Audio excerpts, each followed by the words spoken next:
And it can spill into the personal life. I mean, so many people are miserable because of their job. I'm happier because of my job. I'm a better father because of the work I've done. I'm a better husband because of the work I've done. Definitely a better son. You want to become a better son, try a wrongful death case where someone lost their father. You become a better son real quick.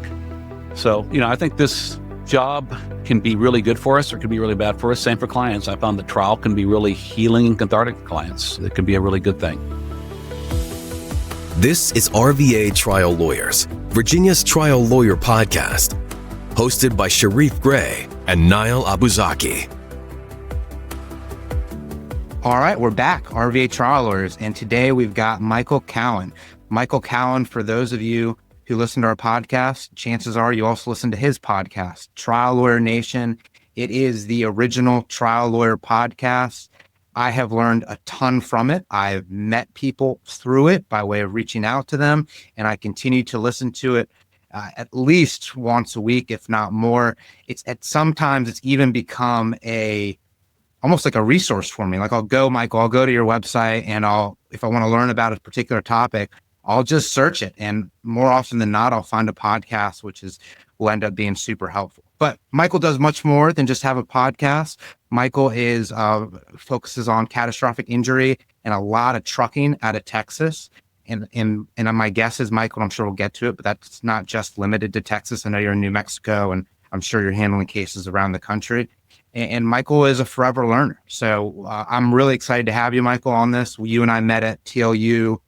What was it? Was it in October? I think it was in Vegas. Glad we had the opportunity to meet. I extended, I think, your presentation. If I remember correctly, you either did it on openings or direct examinations. It was one of the two. And anyways, it's an honor to have you. If you wouldn't mind, take a second, introduce yourself. Thank you. I'm Michael Cowen. And again, you met me because I host the Trial Lawyer Nation podcast, and I'm so happy that it's giving you some use and value in your practice. But I'm a trial lawyer from a little town called Brownsville, Texas, originally. And just have been doing this for a long time, learning every day and trying to get better at it and trying to share what I learn with other people. Well, it's working. I mean, I've certainly benefited from it. I remember actually, I think it was my first 7-figure verdict. I remember attributing a part of the strategy that we took to stuff that I learned on your podcast. So it's making a difference for me and my clients and my family. And I'm confident I'm not the only one. So, well, that's great. I love hearing that. Yeah. And it was a difficult case. It was a trip and fall in Virginia, and we're pure contributory negligence. So the 1% you're out. So it was a hell of a case, but we got a great result for a really deserving client. But anyways, enough about me. From what I understand, Michael, is that you didn't get into personal injury, I guess, intentionally. It's somewhat, you went on the corporate big law route, right? And then eventually found yourself back in Texas in personal injury. Is that right? Yeah, it's funny. If you talked to me before I started law school, the last thing in the world I would have done would be personal injury. In fact, I have an uncle who was chief of staff of someone, he was then a state representative, the guy he worked for, who got elected on a tort reform platform. That's who funded his campaign. And before I started law school, I actually had dinner with my uncle and someone who founded an organization called Citizens Against Lawsuit Abuse. And we talked about how I was going to be one of the quote unquote good guys and, protect business from all these unscrupulous claims. And when I, went to law school, I did surprisingly well. I didn't expect to do that well in law school, but I did well and had a lot of opportunities. So I clerked on the Fifth Circuit. I went to big law. I went up to New York City, worked for the oldest firm in the country, Cadwalader, Grisham and Taft, doing, mostly corporate litigation, securities, class actions. Actually, what I was doing was writing memos and reviewing documents, but the cases I was working on were that kind of case. But it was not my calling. And how did you get back to Texas? What prompted you? Well, the woman who's now my wife was then my girlfriend, and she was in Texas, very conservative background. She still lived with her parents, and she was 24, 25 at the time, still lived with her parents, not going to move in. And her parents are first generation immigrants, so there's no way she was going to move in with some dude in New York City. So, I was in love and was thinking about moving back, but I still wasn't exactly thinking about being a plaintiff's lawyer. By this time, I had worked part-time for 2 plaintiff lawyers in law school, and I did like the experience. So it changed my mind on tort law, at least. But I was still thinking of going to a defense firm. So I had one defense firm that was actively recruiting me. back home. They were trying to when I went home for Christmas, they took me to lunch and tried to get me to go join them. And I called a federal magistrate judge that I was close to from my time clerking and asked him, hey, this firm's recruiting me. What do you think? He goes, well, they're okay, but these two firms are better. And he gave me the names of two firms and the people to call at those two firms if I wanted to possibly interview with them.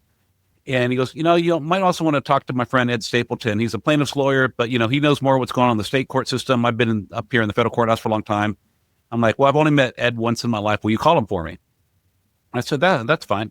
And so I call Ed like the next day.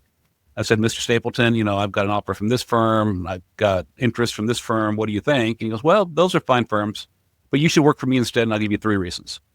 He goes, I won't pay you as much money, but I will teach you how to try a case, and those mother lovers he said a word with an F, don't really know how to try a case. I will let you try cases. They're going to lie to you, but they're not really going to let you try cases yourself. And I'll send you to the Jerry Spence Trial Lawyer College, and you can't do that if you represent corporations. I didn't even know who Jerry Spence was at that point. I had to go research it. This was back in 1997. And so, honestly, I prayed about it. I was like, God, give me a sign. I don't know what to do. I mean, the traditional approach is to stay with a bigger firm. Telling my mother that I left the oldest firm in the U.S. and left big law to go back home to work for a small plaintiff's firm was not going to be a real popular conversation. She still doesn't love it. But so I said, God, give me a sign. And this sounds bizarre, but the next day, one of the things when you work in big law, you often get an assignment at 4:30 or 5 o'clock. And it's due the next morning. And there was this class action we were trying to get the defense of where Jews in Germany in the 1930s they didn't know how bad it was going to be, but they knew something bad was coming. So they put their money in Swiss banks. Then during the Holocaust, many of them were killed. And after the war, the families were going to the Swiss banks and saying, hey, we think our loved one had money here. And they're like, well, do you have a death certificate? Like, no, they didn't give death certificates at Auschwitz. Well, we can't tell you anything then. And so the Swiss banks had kept billions of dollars since the 30s and 40s, and there were class actions.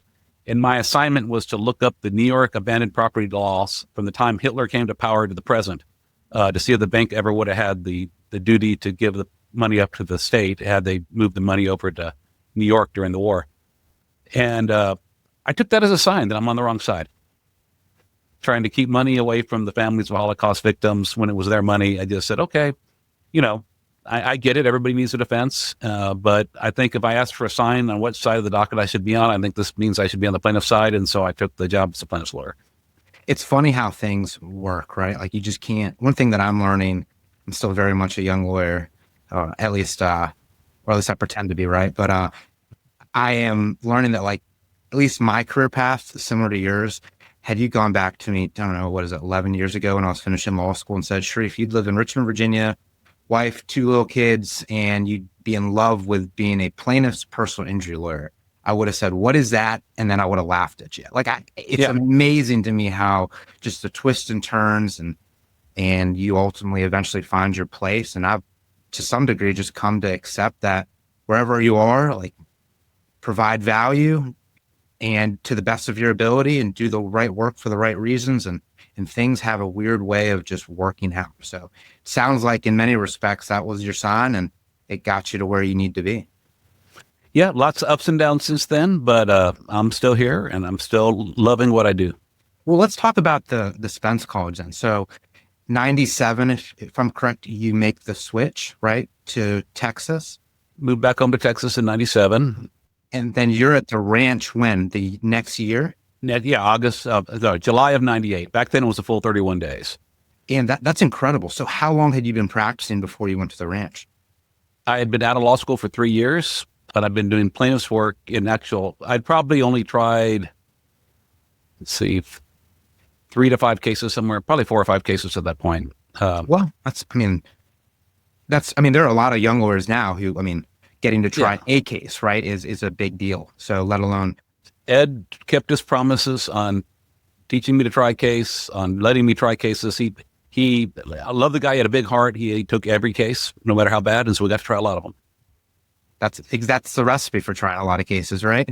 Well, tell us a little bit about the Spence Ranch then. 31 days. I went was it 2 years ago? And it was 3 weeks. Okay. And of course, it's now the Jerry Spence method, and there's still Trial Lawyers Yeah. University, and I still don't really understand the split, but it is what it is. But yeah, I'd love to learn about kind of what it was like Yeah. then. Yeah. I'm not going to talk about the split. I've got too many people I love on both sides and too many opinions on that one that I don't want to disclose publicly. But yeah, no, I went. It was good and bad going that early. So, we had most weekends off. That was, I think, the difference between the 31 day and the 21 day. The 21 day just got a little more intense. I know we spent, the first week was mostly psychodrama. The last week was a mock trial. And then in between there was, we did voir dire, opening, cross-examination, direct exam, and closing, just putting the story together. And, it was a great experience. Still the other stuff, had a day for painting, had a day of silence. I don't know if they still do all that stuff. Had to get up and either sing a song or read a poem.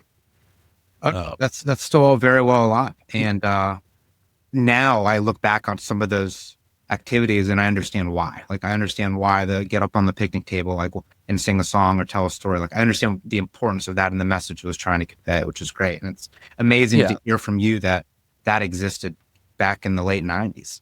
Yeah, and there were pluses and minuses of going as a baby lawyer. I mean, I think some of the pluses are I didn't have to unlearn things. I mean, the lawyer who taught me how to try cases was a 94 original class at Trial Lawyers College there in Wyoming. I didn't have to unlearn how to pick a jury. I learned how to get people talking, how to make eye contact. Josh Carton was there back then still teaching us all the eye contact exercises and stuff. I don't know that I had the emotional maturity to fully take advantage of psychodrama and to fully open up at that point in my life. I just hadn't had as many life experiences, and I think I was a lot more closed off emotionally at that point. So I think I got a much deeper understanding, I guess, as the years went by, when I went back for some of the reunion courses and our grad courses, I think they call them now, and went to some psychodrama workshops, and finally got to the point where mostly I could really be authentic and open up. But that took me a little longer. I think part of it was my age, and part of it I just had some things I had to work through before I was ready to fully open up. Have you, in terms of the psychodrama, can you kind of share a little bit about what that is? I mean, a lot of our listeners probably they hear the word psychodrama, they're like, I don't even know. What are you guys talking about?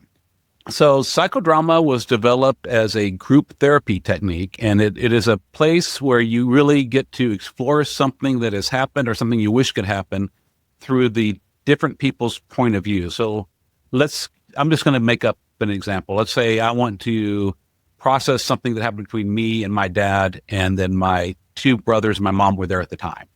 And so what we would do is then we would go and get someone, I'd be me, we get someone to play my dad, someone to play my mom, someone to play my two brothers, and then we would reenact it, but we would reverse roles. So I would say what I had to say, then I would switch places to show what my dad said back.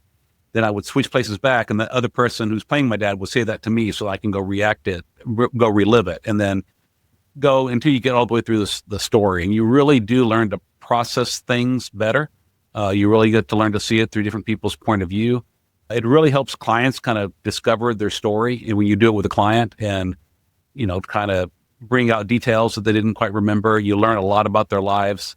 And we don't just, like when we're doing in cases, we don't just reenact the event. Like in a wrongful death case, we reenact the happy times. Or even an injury case, we reenact people doing the things they love to do and how they felt and who they did them with. And we try to find those people and make those people witnesses. And, it's a very powerful technique. It's a way for self-discovery. It's a way to get past some of your own BS and mental blocks. For working with your clients, it's really a good way to learn your client's story. Although how you do it is very different than if you're trying to do therapy or trying to learn a client's story and help them tell it better at trial. Are you using psychodramatists to come in on your cases and do this type of work, or are you doing it yourself? Or I'm sure probably a level of degree depending on the case. I no longer do it myself. When I was younger, I did. A couple things. One, I think I remember I did it on a death case. I'm in my early 30s, reenacted the death with the widow. And I looking back, I think without a professional therapist, that was a mistake. I don't think it caused any harm, but it's not something that was a good idea looking back. It's really hard to be in the moment directing a psychodrama and processing how I'm going to use this as a lawyer at the same time. So what does that look like now? You bring in a psychodramatist on a case. What's your involvement? Well, typically now I'm not there. I don't have my own docket at the firm. I've got 10 other lawyers, and they work up cases. I come in at specific parts. So unless it's just a mega case, I'm typically not there for the psychodrama, but one of my lawyers is. And that's the lawyer that's probably going to be putting the plaintiff on at the trial and teaching me what the trial story is. But basically, it's so dependent on what the issues are. But let's say it's a wrongful death case. We really want to get to know the person. So we're going to spend a lot of time reenacting happy moments, moments of love, funny stories, so we get to get a better feel for the person. And then we may do some, if you could have a conversation now, what would you say type things, because we can get out some emotion that maybe they wouldn't tell us, but once they get in the moment and they say some all kinds of really deep things, and then we can help them use that to tell their story. On an injury case, often we will go through the crash, so that way, if it's a truck crash or car crash, so they can describe it in better detail and put it more into action. But we definitely will spend a lot more time on both the happy stuff and then how things affect them now, and reenact some of those times when the injury has an effect on their life and what it's like, and we get a lot more detail. And the other thing is it really helps us identify the other people that are in those scenes with them, and so we can find out, okay, we can go find those witnesses to go tell my client's story. I don't want my client to have to tell their whole story. I want to find other people that love them and know them that can tell as much of their story for them as possible. That's something that I've adopted as well. I haven't gotten nearly as deep into the psychodrama stuff for case prep, but in terms of limiting the client's time on the stand, I want everything to come in about the client from other people, with rare exception, right? Yep.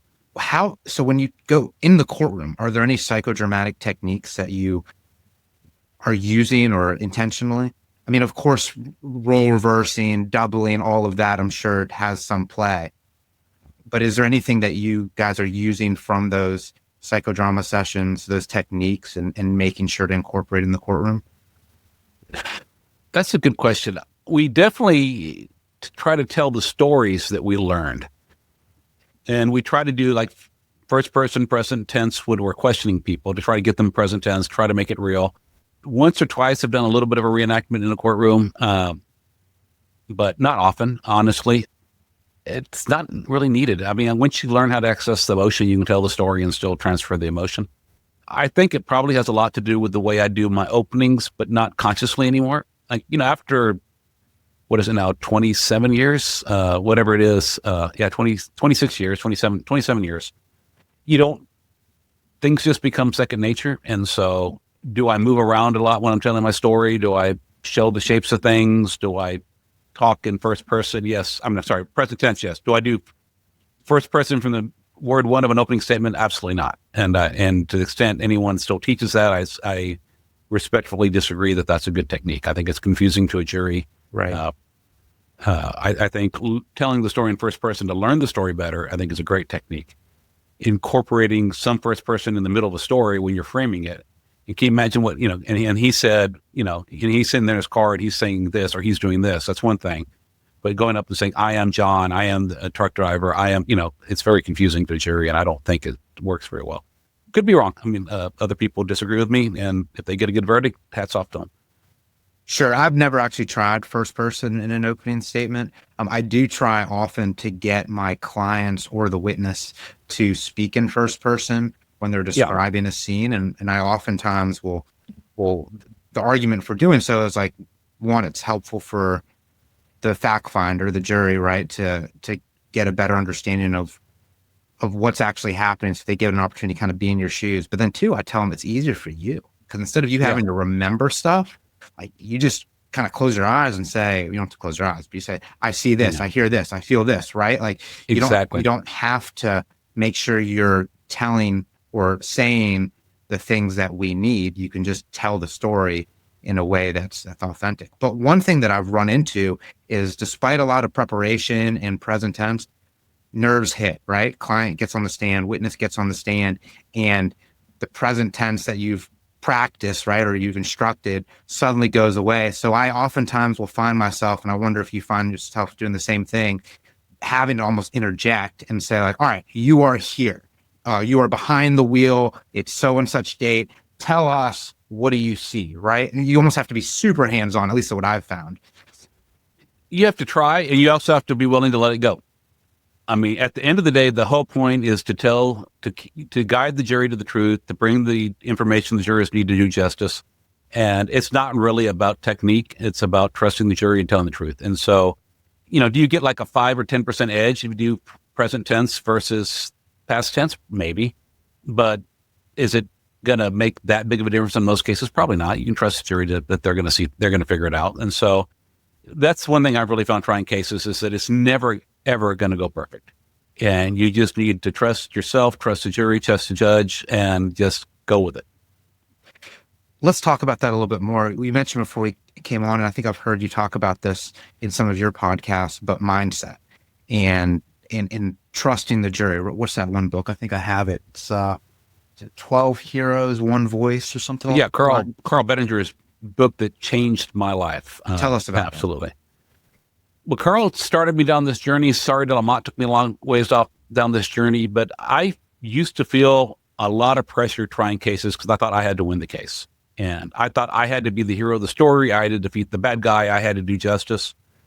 And that's an impossible burden because you cannot win a case.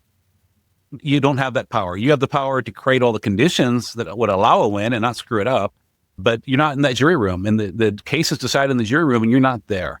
So all you can do is to guide and arm your good jurors to go in there and fight for you. And when I realized that my role was to be a guide and not to be the hero, but my goal was to give the heroes what they needed for them to do their jobs, the trial just became a lot less stressful and a lot more fun. And so I've developed some mantras I tell myself every day while I'm in trial. For the jurors, I just tell myself, and I do it every morning, I do it with my team, the jurors are good people. They're taking time out of their lives for very little money because they want to do the right thing. I could trust them. They will do justice. I just say it over and over again to myself, and that's where I believe it. Maybe it's not true. Maybe there's some juror in there that hates you or doesn't like tort fund, but thinking that doesn't help you. I mean, you're more likely to communicate with them. You're going to be calmer if you tell yourself that and you believe it. With the judge, you don't always get the rulings you want, but I just say the judge is a good person.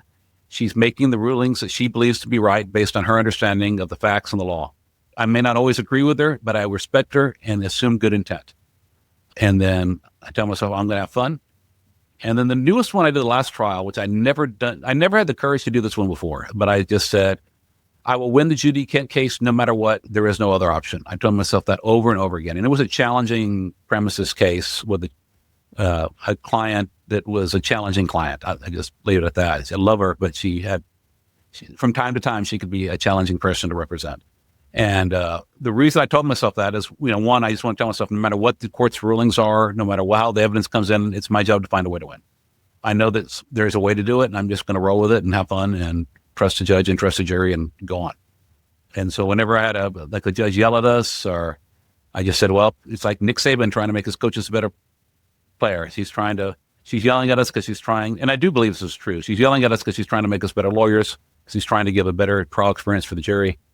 So I'm gonna take that with appreciation, and that she's trying to help me, and I'm going to be grateful to her for yelling at me. It sounds weird, but it made such a difference, and it won her over by the end of the trial. So I just got done trying a case with co-counsel in Texas, and it was against Ford Motor Company, as you know. And when we got the verdict on Friday, it did not go our way. There's good reason to believe that we've got a realistic shot at getting a new trial based on some of the evidence that shouldn't have gone back to the jury that did. But the point the thing I want to bring up is I remember waiting for that verdict. It was like a day and a half, or about a day. It was the half a day on Thursday and then the morning of Friday. And I remember my neck and just how tight it was and the stress. And I remember when the verdict came out, and it certainly wasn't what we wanted, but I remember it all went away, all that tightness, because I guess the anticipation was over, at least sort of the decision, and now it's time to move on. When you've employed these mantras to try and create that mindset, right, that everything's just going to work itself out, and people have good intentions and all that, have you found, I guess, what I experienced the other day to be non-existent? Or, are you still sitting, when you're waiting for the verdict, right, are you still sitting there concerned and worried? Of course, I'm still human. It's not that, Right. but actually the last trial, I didn't know what was going to happen. I was really happy to get past directed verdict. I didn't expect, I felt good about it. I felt like we tried the best case we could possibly try, but Texas premises law is tough. And, the jury were hard to read. And, but, so I'm not saying I wasn't worried at all, but I was okay. I was at peace with it. And one thing, Joe Freed told me he was having a conversation with a client while the jury was out. And the client asked Joe, like, do you think we're going to win? And Joe says, well, I think we should win.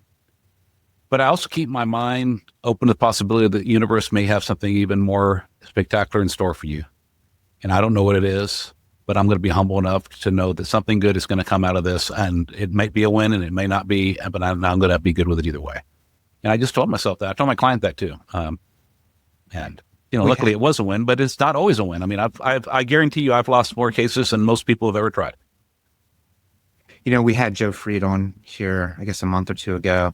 And I remember his saying, it was like the universe is always conspiring in your favor. And be open to what you just said, to be open to the things you can't even imagine, even in the darkest of times, and what beautiful things could potentially come from that. And I am trying to work on that myself. I mean, it's just because in every quote unquote loss, there is something that comes from it, right? And that's something that you may never expect, and it could be something that's priceless in many respects. I had to really work on my mindset. So we ended early on Friday. We were working the jury charge, and then the judge just starts talking about the possibility of granting a directed verdict. And this is a judge, she just thinks out loud, and so she was just still processing through the defense arguments, and then she kind of told us all to go home. She got tired of us and come back on Monday.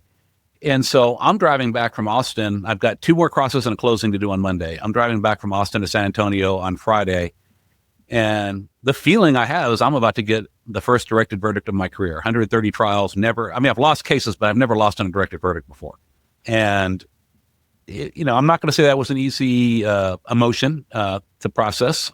So I'm trying to motivate myself. Okay, I still got to get ready for 2 more crosses. I still got to prepare a closing. How do I make myself do that when there might be a directed verdict? And so I just sat back and talked to myself. I said, well, there's 2 things. One, I think I've emailed the judge the case law. She's going to read it. Her law clerk's going to read it. I believe we're not going to have a directed verdict. I think she's going to do the right thing. I trust her. But if so, I'm going to open my mind to the possibility that these 2 crosses I do are going to serve me in another case where I'm going to become an even better lawyer than I am today. And it's going to make me even better on a case I am going to win. And so I'm going to give it everything I have, and I'm not going to worry about the result. I'm just going to pour myself into it.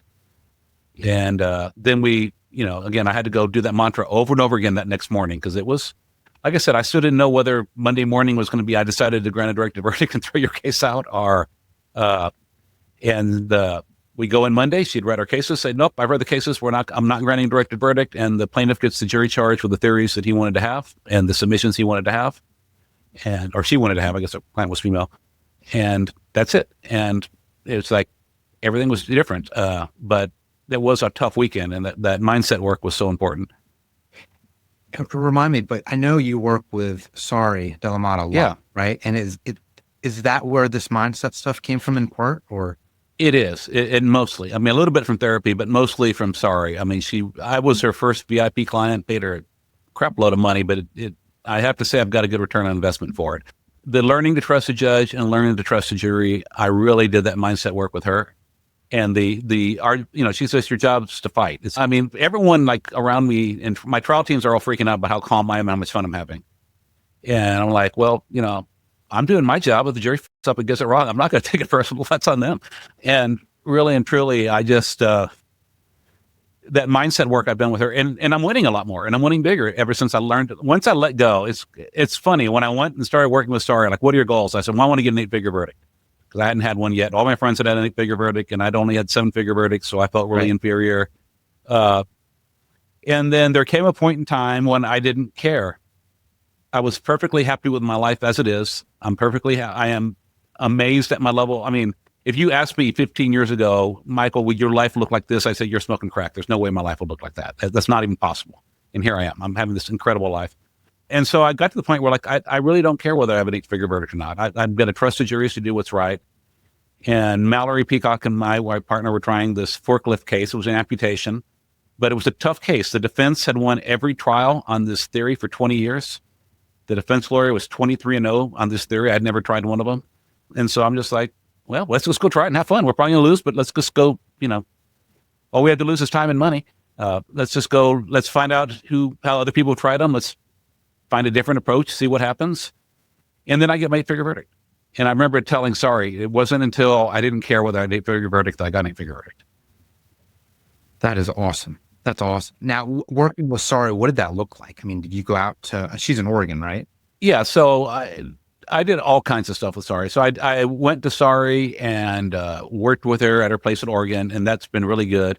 One thing she does, and I hate it, but it's so good for you, is she films you and then she goes over the video with you. Now, she does it in a very supportive way, as much as it still feels bad to watch yourself do things awkward or make mistakes. But that is really, going over the film, kind of like athletes do, is so important. And very few people do it. I mean, you go through there, you get coached a little bit, but you don't actually see yourself. So that was really, really good. I do recommend that. I also did personal coaching with her. So we did multiple, I don't remember how many calls a month we did, but it was either 2 a month or 1 a week or something. And we just worked on my mindset and worked on my hangups. And, it was kind of a combination of coaching and therapy almost. She's not a therapist, but I mean, we did have to dig pretty deep, figure out what are my obstacles? What's getting in the way? How do I sabotage myself? And working through all that. So no, it was very powerful. I've got a lot of love and a lot of appreciation for Sorry. And even speaking on stage, I mean, people noticed, like all of a sudden people started coming up to me and say, you weren't a bad speaker before, but something's happened to you. And I said, it's working with Sorry. It's just my body language is different. My trust for the audience, my energy. I do a lot of work on energy too. So that's all. I have her book. Actually, it's right over here. It's Hostage to Hero. And I love her, I guess the cover of it, right? It's that wooden chair with the chain or the rope, right? Mm-hmm. And it's just the idea of like, give these people the freedom they're looking for. And I guess it also kind of crosses over to the lawyer as well. But it's funny with her, I stole something. Well, I steal everything I do from other people. But we all do. Right. I mean, that's the name of the game, right? But the question she asked in voir dire about who wants to be here, and I asked that again at the end, like who wants to be here, right? Like the people are raising their hand and say, I want to be a juror on this case. That's great. I want them, right? But no, I've heard great things about her. I've never worked with her directly. I've read her book, listened to her podcast, and I think I've even I think she was at TLU this last time, if I remember correctly. Yeah, she was. But she has a really good online community that's pretty affordable. The HGH crew or something like that. That's not that expensive. You can do a lot of group work. You do online stuff there. So you can learn, and it's got a lot of training modules. So, even if you don't want to go all the way out to Portland, I think there's a lot of value. I know my partner Mallory's been doing a lot of that, and she keeps getting better and better in trial. But there is nothing like going out there and actually taking a case and working with her on your opening or working with her. I think their latest pricing was like $10,000, but it's totally worth it. I'll put it on the to-do list one day. It's amazing how much stuff is out there, right? And some of it's good, some of it's okay, some of it's not good, right? But it sounds like for you, I mean, Sorry, the Jerry Spence method, and then if I remember correctly, you also mentioned before we got on the David Ball and his work. Yeah. David really helped me learn to organize my presentations. From Trial Lawyers College, I kind of learned just kind of tell a story. It was almost more of a stream of consciousness sometimes, and not telling the story of what happened in the case. I think David Ball, I learned a lot more on structuring it. Sorry works on that too. How to structure your story, how to structure openings so the juries aren't confused. Ideally, you want the jurors to come to their conclusions on their own before you tell them who did what wrong. Right. So I do a little different than David and Sorry now, but I do a hook to talk to the jury about what they're going to have to, why they're here and what they're going to have to decide. Like, for example, 2 trials ago was a tractor trailer backs across a highway at night. A man is killed. In this case, you need to decide 2 things. 1, did the trucking company and its driver break safety rules by backing a tractor trailer across the highway at night? And 2, if they did, what are you going to do about it? Now, to do that job, now you're going to have to learn some things about tractor trailers. And then, so we teach the reason for the rules. Then we teach the rules and where they come from. So the jurors know like what's supposed to happen in an ideal world. And then we talk about what the defendant did. And by the time we get to who did what wrong and why, or who we're suing and why, the jurors like, no shit, Sherlock, we figured that out a long time ago. That's awesome. David Ball, I mean, his books are incredible. So you'll find this funny. I remember when I was in the Army and I was still doing criminal defense work, I went to a CJA seminar. So that's the Criminal Justice Act for people doing appointed work for the federal courts. I was not doing that. I was in the Army, but I went to a seminar in Raleigh. And I remember that was my first introduction to David Ball. And I remember he was talking and he had all these amazing things to say about criminal defense and basically applying his methodology from the plaintiff's world to criminal defense. And then he was kind enough, and keep in mind, this is probably almost 10 years ago. I had still no clue what I'm doing. Not much has changed, but still no clue what I'm doing then. I asked him to come see if he could speak to our office, and he does. I mean, and he comes and does a presentation for us. And I'm just blown away by the generosity of that guy. And only now to kind of look back and realize the impact that he's had on the plaintiff's bar. It's been massive. I mean, his books, right? But really just this mindset that kind of serves as the foundation of the reptile that, what is it? That's like, I mean, jurors are coming back with just verdicts based on defendant's conduct, and the damages are just justification for doing so. I probably butchered that, but to some extent, I think that's a large bit of his philosophy. It used to be. I don't know that it still is, but telling a story of what the defendant did wrong is obviously really important. The jurors have to believe they're doing the right thing. I do not believe that jurors are as heartless. I think the quote unquote reptile as a matter of science is, I don't believe in evolutionary psychology or whatever it is that you have this like part of your brain that secretly controls the rest of you. I just don't believe it. No, it's just me. Because I know people who've gotten really good verdicts using those techniques, but I know like Michael Iserman's gotten really good verdicts using love and how much how much this person was loved and how valuable they were. So I think jurors are more complicated than that, but I do think David has done some incredible work, and getting to go up and working with him too. I mean, just when one of the blessings of my life, to be able to do some work days with David, I highly recommend. If he's still doing them, I highly recommend it. And I know you work a lot with Jessica Brylo too, right? Yeah, Jessica and I are starting to work together in some cases, so she's going to do some focus groups for me, and then I know we're working on getting a big data study. In one case, we haven't done it yet. We've done the Fred studies. I think we didn't go through Jessica for the Fred one. Freds are like the medium data studies where you do like 75 people, but I think we went straight to the Campbells for the Fred. And she did help me pick a jury 2 trials ago. I tried 2 cases in March, and the first one she came in, and it was so helpful to have her there. No, she's great. My understanding is she got her start under David Ball.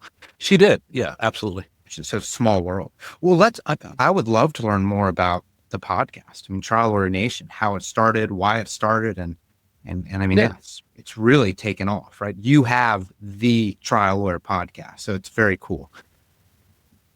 I think consistency has a lot to do with that. Yeah, it started off as a lark, and so it's kind of a convoluted story. If you give me a few minutes. So there was a guy named David Clark who I read his book. He was at one point a 365-pound alcoholic and drug addict who turned his life around and became a 165-pound ultra runner. He ran like the 135-mile Badwater, which is in Death Valley in July, running 135 miles in the desert sun. The Leadville 100, which is all above 10,000 feet, and you're running 100 miles in the mountains. Just did some incredible things, and it really spoke to me. At that point in my life, I weighed like 330-something pounds. I was a really big guy back then, wanting to turn that part of my life around. Professionally, I was doing all right, but the health was not so good back then. And so David Clark had a website. I reached out to him, started talking to him, and he decided to do some coaching for me. And so I was doing some mindset and health coaching with David. And then I saw on Facebook that David was going to be on the Stone Cold Steve Austin podcast. And Stone Cold Steve Austin was a professional wrestler. And as a lot of white kids who spent their first few years in a trailer home, I grew up liking professional wrestling. And so someone I knew was going to be interviewed by Stone Cold Steve Austin. I thought that was so cool. I didn't even know what a podcast was. I had heard the term, but I'd never listened to a podcast then. And at the time, I was training for a marathon. So I was doing all these multi-hour runs. They were boring. And so I started looking for a podcast to listen to. And the Trial Lawyer podcasts, most of them that were any good at that point, they'd do them they'd be like 4 episodes, like 2 a month, then 1 a month, and then like 1 every 3 months, and they'd just die off. Or they'd be totally self-promotional and not very interesting or useful. And so I couldn't find anything that really spoke to me. So I just told DeLisi Friday, who at the time was my marketing director, said, I want to start a podcast. I don't know if anyone's ever going to listen to it, but I know enough people in this industry. We can get some names. So we're going to do booths at the AHA conventions to let people know about it. And let me get at least 8 episodes recorded before we start, because I know I'm going to get busy and I don't want everyone to miss an episode. And just make sure we do 2 episodes a month. And, for the first year or two, I think we just did guests. And after that, frankly, I said, why am I spending all this money just to promote other people? So we started doing internal, where I talked to someone else at my firm and we talk about things that we do. And, I just try to look at, what interests me, what would interest somebody that's in the personal injury space, and how can I provide value to my listeners so they'll come back? Well, it's really blown up, right? I mean, yeah. How are you in terms of just scheduling? Like, I'm sure there's a lot of demand for people to be on your podcast. Like, how are you, if you're just doing 2 a month, figuring out like, all right, who goes when and who do I select and all that stuff? A lot of it's just mood and gut. I hate to admit it. Most people, well, I will put, if you want to be on my podcast, do not have a podcast booking agent reach out to me. They all read so self-promotional, they just get deleted. We just started getting a bunch of those, and I think I bit on the first one, and now after the 5th or 6th one, I'm like, nah, I'm not interested anymore. So. Yeah. So when you talk about it, if you send me something, I'm talking about how great you are. No. If you want to be on the podcast, tell me how you can provide useful content for the people listening, and what can you say that's going to improve the life or the practice of the person listening. And at that point, I don't care if you're a 3-year lawyer or a 40-year lawyer. I don't care if you just you got a verdict for $20,000 in a case with $1,500 in Cairo bills. That to me is more impressive than getting $10 million on a death case. And so to me, it's just after that. But most of the time, I run into somebody, we have an interesting conversation. I work with somebody, and they did something that really improved my practice. I said, hey, you want to come on the podcast and share this? And then I look at when people I know get good verdicts and it looks like an interesting case, I try to interview them. That's awesome. And you're clearly having fun doing it too, right? I am. I really do it for myself, and then everyone else is along for the ride. I always try to, on the ones where I'm interviewing someone else, I'm always trying to learn. It's really based on what do I want to learn from this person, assuming that the listeners are going to be similar to me and want to learn similar things. And then on the ones that are internal, I'm thinking, well, what can I do to share to add value? That's really important to me. Right. No, I mean, to be a good lawyer in the plaintiff's world, I mean, you've got to be a lifelong learner. And the cool thing about our bar, right, is people are so generous. I mean, yourself, the Mitnicks, the Freeds, right? All these guys, right? It's amazing, how helpful they are. And really, I mean, in the last few years, it seems like the amount of resources have really just exploded in a good way for us. It's a great time to be a plaintiff's lawyer, but there are, it's a culture of sharing, and not, I would say 80% of the plaintiffs bar has it, not everybody, but most people. And Joe Freed and Michael Leeserman through the Academy of Truck Accident Attorneys have really led the way on this sharing and the ethos and culture of sharing. And Joe, I mean, I've had more than once. I've got a trial coming up, and Joe, can you talk for 5 minutes? And you'll get on the phone with me. And, even this 2 trials ago, we had a high-low at one point. It ended up resolving for a number later because they didn't want to let it go to verdict. But I'm like, okay, Joe, this is what I was going to ask for, but now I got a high-low. Does it make sense for me to ask for that anymore? And based on what it was, we took the asks down because, the risk of a juror being offended versus asking for 2 times your high versus 5 times your high, what's the difference? Right. So. Right. No, it's amazing. And I think it was Sean Claggett, actually, when I first got into plaintiff's work and I expressed some interest in Trial Lawyers University, he paid for my ticket to go to TLU. So, I'm blown away. Every day I'm super grateful to be in this profession and get to do this type of work. And I think you coming on this podcast is, again, more evidence to show how you're willing to help others around the country, especially us all the way out here in Virginia, which we've got. It's interesting. Virginia is a cool state. I love it. But we are a little old school when it comes to our laws, especially with the contrib, despite the fact that, Richmond, we're 2 hours from DC. So I don't think it's a fair criticism to say, oh, we're super in the deep South and we're super old school and all that. So I think we've got a lot to learn, and people are doing some really cool things here. Yeah, I try to share what I learned from the trial part, but honestly, there's lots of really good lawyers who can share that. So what I'm really trying to do is, if I could make this job less stressful and more fun for people, with the mindset stuff, that's something I really feel called to do, because it can be such a drain on this verdict. I mean, I remember, and I was working with already at the time, but I hadn't quite mastered the mindset. And I had a trial, and I lost my temper at one point and yelled at the defendant, which I should never have done. And we got a verdict that at the time was the biggest verdict in my career, but it was maybe a third of what I thought the verdict should have been. And I remember driving back. It was like a 4.5 hour drive from where the trial was to get home. And Mallory and I drove, and I felt so upset and mad about the verdict, which is insane when you look back. Biggest verdict in my career at the point, and I was like mad about it. It was too personal. I was too attached to it. And, had I tried that case today, I would not have lost my temper. I might have gotten a big verdict. I might not have, but I would have been happy with it. For the lawyers, young lawyers who want to go down this path of the mindset, what do you recommend that they do from a practical perspective? Get a therapist. Honestly, I really do think, we all have something there holding us back. And then just remember, try some cases. I mean, find a way to get in the courtroom. And remember, it's not about you.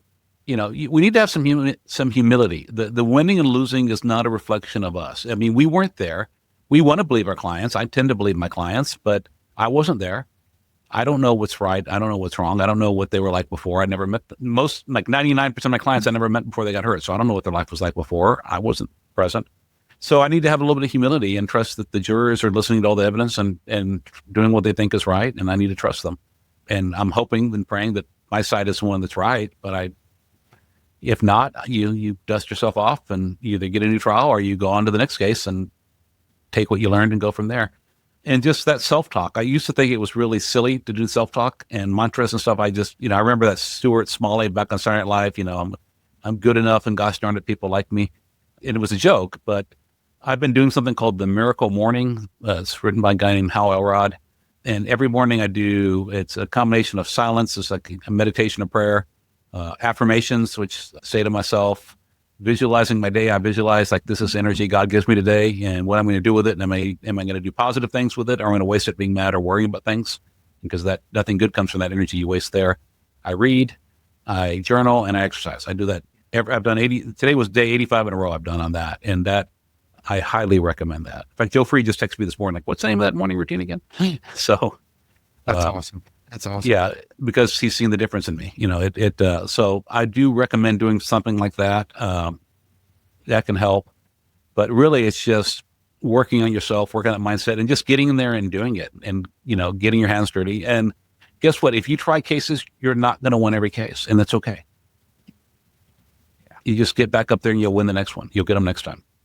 It is really cool to take a step back and to think that a large part about being a good trial lawyer is that personal work, right? They're parallels in some respects, right? Like getting to know who you are, improving you as a human being, right? It can lead to exponential growth professionally. Yeah. And that's a really neat thing about, I think, our practice area. And it can spill into the personal life. I mean, so many people are miserable because of their job. I'm happier because of my job. And I'm a better father because of the work I've done. I'm a better husband because of the work I've done. Definitely a better son. You want to become a better son, try a wrongful death case where someone lost their father. You become a better son real quick. So, I think this job can be really good for us or can be really bad for us. Same for clients. I found that trial can be really healing and cathartic for clients. It can be a really good thing. Well, Michael, this has been a pleasure. Thank you for coming on. Like, this has been Thank you for having me. Well, no, I mean, gosh, it's the honor that we get to interview the guy who started Trial Lawyer Nation. So no, it's a huge privilege to have you. I'm glad we met at TLU last year, and I'm sure I'll see you in person sometime again. I think the next thing we're going to is the Lanier Trial Academy in Houston, which I haven't been before, but I've heard really good things. And then I'm going to the ranch in August. Those are both great programs. I learned a lot from Lanier's program too. Only guest I haven't noticed snag. He said yes once, but couldn't get the scheduling to work. And then he just, too busy winning $1 billion verdicts to come talk to me. That guy's incredible. He's got this he is. Opening statement on YouTube against Johnson & Johnson. And, yeah. I mean, I watch that thing all the time. Just how he framed that case and walked the jury through a very, very complicated set of facts was just incredible. But he is so awesome. really is. You guys in Texas, you got some really good lawyers. So really We work on it. Thank you for listening to this episode of RVA Trial Lawyers, Virginia's trial lawyer podcast. For more episodes, check out rvatriallawyers.com.